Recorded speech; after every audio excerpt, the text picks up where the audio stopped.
Ночь в Сеуле была тихой. Городские огни мерцали, словно россыпи звезд под пасмурным небом, а за окном квартиры Чингука доносился слабый гул машин. Внутри комната была тускло освещена, лишь мягкий свет от его монитора и теплый свет свечи на полке рядом со студийным микрофоном. Чингук был в прямом эфире уже почти 2 часа. Арми засыпали комментарии любовью, вопросами и волнением. Он слабо улыбался, отпивая из кружки, пытаясь сохранить легкое настроение. Но что-то в этой ночи было не так. Его голос был тише обычного. Он говорил медленнее, тише. «Сегодня было немного тяжеловато», — тихо сказал он по-корейски, опустив взгляд на стол. «Я просто хотел поговорить с вами, ребята. Вы всегда помогаете мне чувствовать себя лучше». Арми начали писать утешающие сообщения, заполняя чат фиолетовыми сердечками, и никто не ожидал, что произойдет дальше. Внезапно, прямо посреди прямого эфира Чингука, экран на мгновение замерцал, и появилось еще одно знакомое лицо. «Хён!» — воскликнул Чингук, широко раскрыв глаза. Это был Тэхён в простой белой рубашке с нежной улыбкой. Тэхён появился на экране, словно солнечный свет, пробивающийся сквозь облака. Раздел комментариев мгновенно взорвался. «Тэхён здесь. Тэкуки, живите вместе. Арми, сохраняйте спокойствие». Чингук быстро заморгал, словно не зная, спит ли он. «Подожди, что ты здесь делаешь, Хён?» Рассмеялся он, почесывая затылок. Тэхён тихонько усмехнулся. «Я видел, что ты в прямом эфире. Мне не спалось, поэтому я решил присоединиться ненадолго». Их двоих не видели вместе в прямом эфире уже несколько месяцев. Их графики были плотно забиты, сольные проекты, съемки брендов, интервью и репетиции.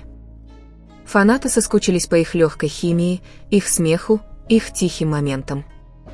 Когда Тэхён появился в кадре, Чингук слегка подвинулся, освобождая ему место. Воздух между ними казался одновременно знакомым и хрупким. «Так о чем вы говорили?» — небрежно спросил Тэхён. «Ни о чем особенном», — ответил Чингук. «Только о музыке и житейских делах». «О житейских делах?» — подразнил Тэхён. «Звучит глубоко». Чингук слабо усмехнулся. «Ты же меня знаешь». Напряжение спало, когда они начали говорить о еде, недавних поездках и даже таких глупостях, как новые татуировки Чингука и одержимость Тэхёна джазовыми пластинками. Их голосы накладывались друг на друга, иногда тихо, иногда со смехом, который казался мелодией, по которой Арми так долго скучали. Но время от времени наступала тишина, взгляды, которые говорили больше, чем любые слова. После почти 30 минут непринужденного разговора Чингук замолчал. Он опустил взгляд на свои руки. «Хён», — мягко начал он, — «ты когда-нибудь думал о временах, когда были только мы? До того, как все стало таким суматошным?» Тэхён сделал паузу, его лицо смягчилось. «Постоянно». Разговор замедлился.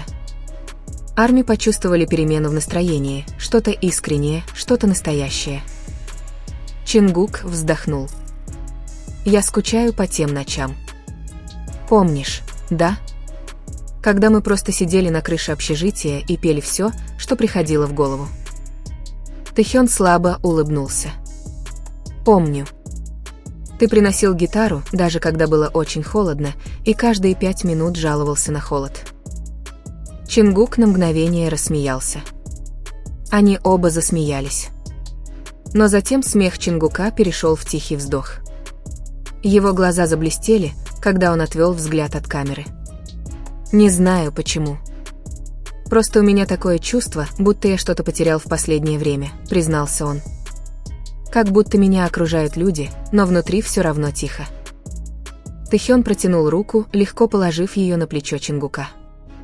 «Ты ничего не потерял. Тебе просто нужно отдохнуть. Ты слишком много перенес в одиночку».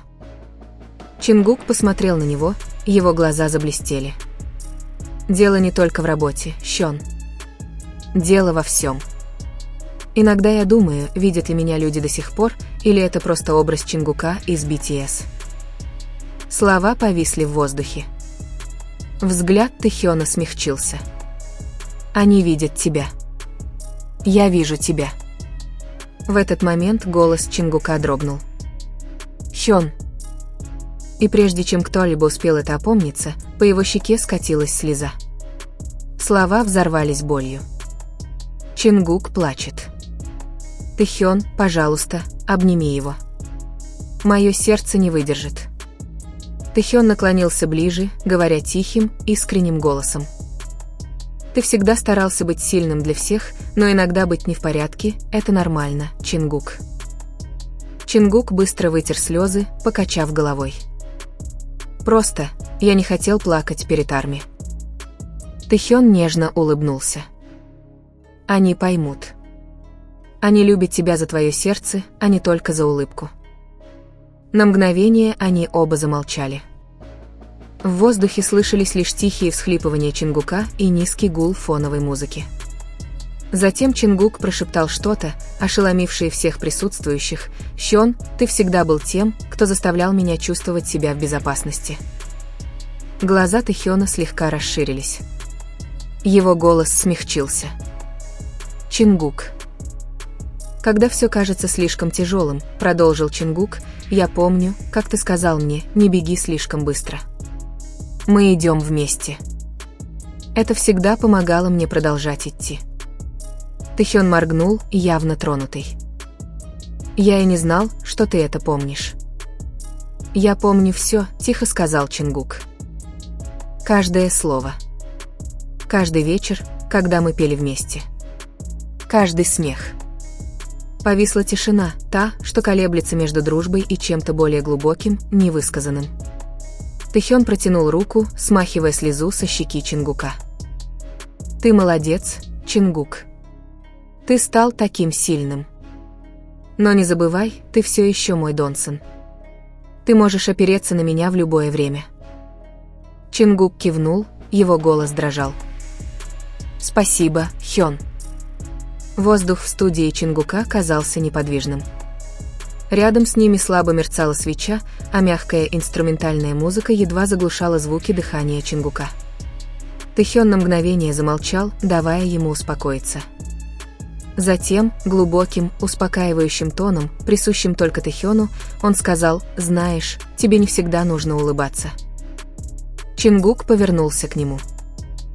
«Что ты имеешь в виду?» Тэхён слегка наклонил голову, его взгляд был задумчивым. «Люди любят тебя за твою честность. Тебе не нужно прятаться за маской идеальности. Ты всегда был самодостаточным. Даже до славы, до всего этого». Искренность в его голосе заставила Чингука сжаться в груди. «Иногда я забываю об этом», – прошептал он. Арми теперь засыпали чат фиолетовыми сердечками и плачущими эмодзи, их эмоции были почти ощутимы через экран. Чингук взглянул на поток сообщений и слабо улыбнулся. «Арми, спасибо. Я в порядке. Просто немного расчувствовался сегодня вечером». Тэхён усмехнулся, пытаясь разрядить обстановку. «Видишь, ты снова заставил всех плакать». Чингук тихо рассмеялся. «Похоже, это моя специальность». Но в глубине души он знал, что что-то изменилось. Месяцами он молча носил с собой бремя, ожидание, одиночество, давление от постоянного ощущения себя золотым макне. И теперь, когда рядом с ним сидел Тэхён, эта маскировка наконец-то рухнула. Когда прямой эфир закончился, последние слова Чингука тихо разнеслись по залу. «Спасибо, что были со мной сегодня вечером. И спасибо, Хён, что пришли».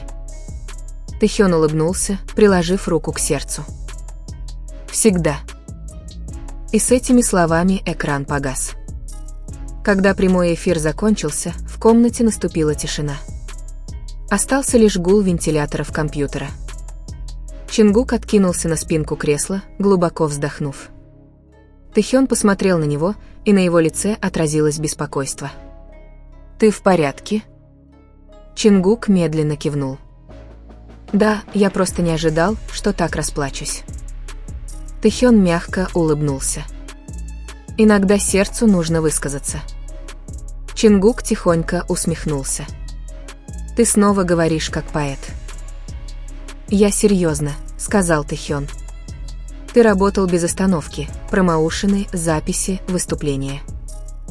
Вижу, это тебя измотывает. Чингук не стал отрицать. Он оглядел комнату, и взгляд упал на гитару. Музыка — единственное, что иногда помогает мне сохранять равновесие, но даже она в последнее время ощущается иначе. Тэхён потянулся, рассеянно наиграв аккорд на гитаре. Знаешь, может быть, это не музыка изменилась. Может быть, это ты растешь, развиваешься. Нормально чувствовать себя потерянным, когда твое сердце догоняет то, кем ты становишься. Чингук моргнул, удивленный мудростью слов Тэхёна. Он слабо улыбнулся. Ты всегда знаешь, что сказать, Щон. Это потому, что я знаю тебя, мягко ответил Тэхён. Лучше, чем большинство людей. Эти слова задержались, тяжелые и интимные. Истина, которую не нужно было объяснять. Позже тем же вечером, после того, как Тэхён предложил остаться еще немного, они оказались на балконе Чингука. Холодный ноябрьский воздух окутывал их, но, казалось, ни один из них не возражал. Чингук достал 2 кружки горячего шоколада. «Сегодня без алкоголя», – пошутил он. «Арми подумают, что я эмоциональный, потому что я выпил». Тэхён усмехнулся. «Тебе не нужен алкоголь, чтобы быть эмоциональным. Ты и так слишком честен». Они оба тихонько смеялись, просто сидя и наблюдая за слабым свечением городских огней вдали. Это напомнило им о временах Трейни, когда мечты казались одновременно близкими и недостижимыми. «Помнишь, как мы впервые пели вместе?» Вдруг спросил Тэхён. Чингук ностальгически улыбнулся. «Ага. Ты не брала ни одной ноты, а я дразнил тебя целую неделю». Тэхён рассмеялся, притворяясь, что смотрит на него сердито. «И ты перепутал текст на середине». Они оба снова расхохотались. Но за смехом скрывалась легкая боль, горько-сладкая тяжесть прошедших лет. «Я скучаю по тем временам», – пробормотал Чингук. Взгляд Тэхёна смягчился. «Я тоже. Но я горжусь нами. Мы вместе достигли этого». Затем Чингук посмотрел на него. По-настоящему посмотрел. Лунный свет отражался от лица Тэхёна, делая его черты почти нереальными. «Без тебя я бы не справился», – тихо сказал Чингук. Тэхён замер, его грудь сжалась. «Не говори так». «Это правда», – продолжил Чингук. «Когда становилось тяжело, когда я сомневался в себе, именно ты напомнил мне, что нужно дышать». Тэхён на мгновение отвел взгляд, часто моргая. «Ты не знаешь, что это значит для меня, Чингук?» Чингук мягко улыбнулся. «Знаю».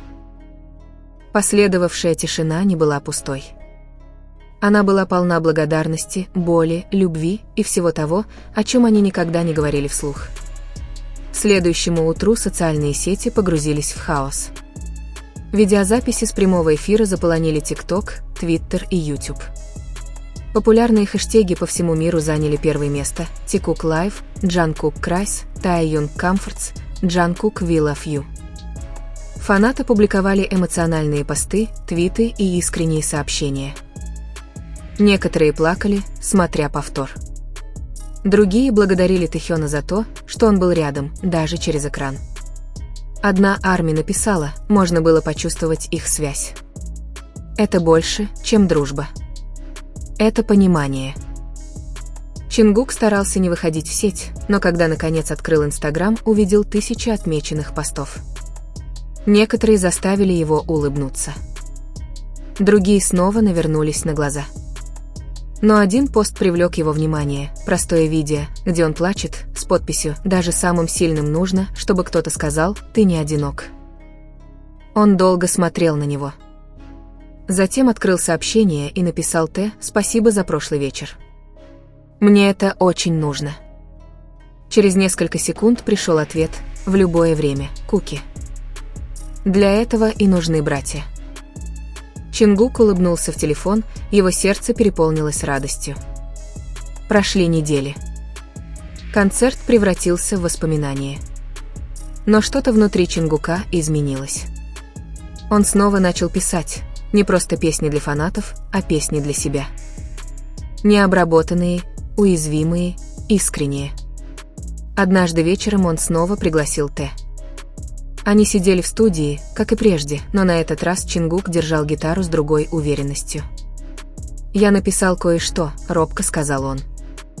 «Я хочу, чтобы ты это услышал». Т кивнул, его взгляд потеплел. «Давай послушаем». Чингук начал играть мягкие аккорды, несущие в себе боль воспоминаний и тепло исцеления. Его голос сначала дрожал, но затем стал ровнее. В тексте говорилось об одиночестве, о дружбе, о том, чтобы снова обрести свет благодаря тому, кто никогда не сдавался. Когда он закончил, в комнате воцарилась тишина. Глаза Тэхёна заблестели. «Это прекрасно». «Это о тебе», — просто сказал Чингук. Тэхён замер. «Что?» Чингук опустил глаза, слабо улыбнувшись. «О том, как ты всегда появляешься, когда мне это больше всего нужно. Как в ту ночь». Тэхён медленно выдохнул, тронутый до глубины души. «Ты не представляешь, как я горжусь тобой, Чингук». Впервые за несколько месяцев улыбка Чингука коснулась его глаз. «Кажется, я наконец-то чувствую себя свободным». Они сидели в молчаливом понимании. Ни камер, ни софитов, ни толпы. Только две души, прошедшие через одни и те же бури и обретшие покой друг в друге. Эпилог — слеза, сказавшая 1000 слов. Несколько недель спустя Чингук официально выпустил песню. Фанаты по всему миру плакали, услышав ее нежная мелодия, грубый текст. Он не назвал имени Т, но все знали. Заключительная фраза перекликалась с моментом концерта, разбившего миллионы сердец. «Даже в тишине твой голос напоминает мне, что я никогда не одинок». А где-то за сценическими огнями и ревом фанатов Т молча стоял в толпе в тот вечер, улыбаясь, его глаза сияли гордостью, потому что он знал, что одна слезинка на том концерте изменила все. Огни стадиона погасли. Толпа погрузилась в тишину, которая волной прокатилась по десяткам тысяч голосов. Это был последний вечер сольного концерта Чингука, заключительный акт тура, билеты на который были распроданы по всем континентам. Его сет-лист был полон энергии, огня и чистых эмоций. Но сегодня он чувствовал себя по-другому, спокойнее, приземленнее. Он стоял на сцене с гитарой в руке, волосы мягко падали ему на глаза. Свет над ним сиял мягким золотом. «Арми», — сказал он в микрофон, и его голос разнесся сквозь тишину. «Я хочу сделать что-то особенное сегодня вечером». Фанаты тут же зааплодировали, воздух наполнился вспышками огней и фиолетовыми сердцами. Чингук улыбнулся, той самой застенчивой, искренней улыбкой, которая всегда растапливала сердце, и сделал глубокий вдох. «Этой песни нет в сет-листе», — продолжил он.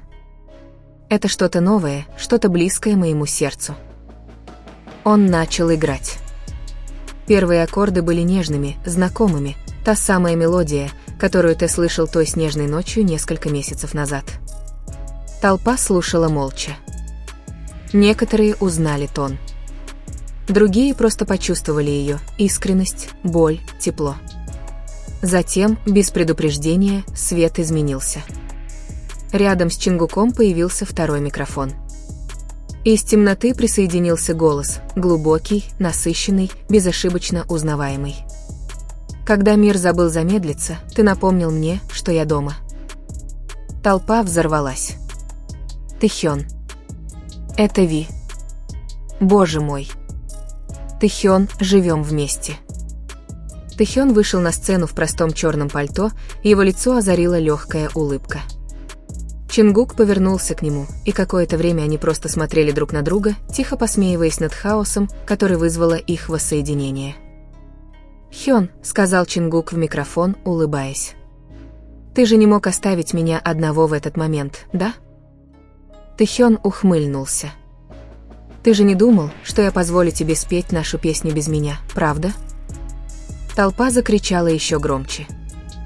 Они пели вместе, легко сливаясь в единое целое, звук сливался во что-то чистое и захватывающее. На экранах над ними были видны их лица, глаза Чингука, блестящие от эмоций, и выражение лица Тэхёна, полное тепла. Между каждым словом, между каждой слезой звучало послание, которое они оба несли в своих сердцах: «Ты – причина, по которой я все еще здесь».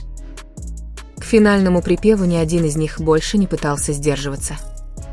Голос Чингука слегка дрогнул, не от усталости, а от эмоций. Тэхён подошел ближе, положив руку ему на плечо, и они вместе спели последние строчки.